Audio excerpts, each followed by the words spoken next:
Okay, welcome back to Large Men Abroad. We are not abroad, we are in America for now. But I got a flight coming up in 2 weeks. I'll be heading to Cleveland to see my family. And then we're out of here again to destinations unknown.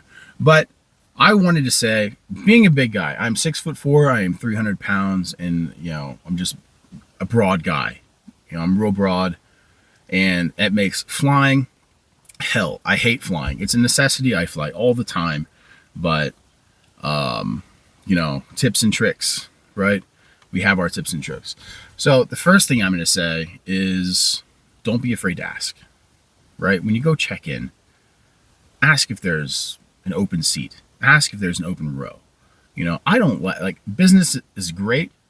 If they have the recliner chairs, like the first class, like coffin beds, they're not for people our height, right?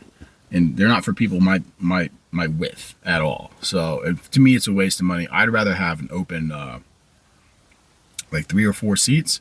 I just stretch out on that. It's perfect. Don't be afraid to ask. There's usually always an open seat, or you can at least make sure that there's a seat next to you, so you can stretch out a little bit. As much as I like window seats, I'm always going to pick the aisle seat. So I guess that'll be number 2. Just suck it up. Get an aisle seat, because that little the armrest that lifts up, and you can just swing your whole leg out to the side. Yeah, you'll inconvenience the flight attendants every now and then. But hey, for a few hours, it makes it a lot more comfortable. You're not all crammed up.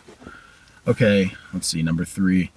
When you're on your way to your gate, until check-in happens, you can go on your phone, and you can manage your booking, and you can see what seats are open. So you can move your seat basically until it's time to board the flight.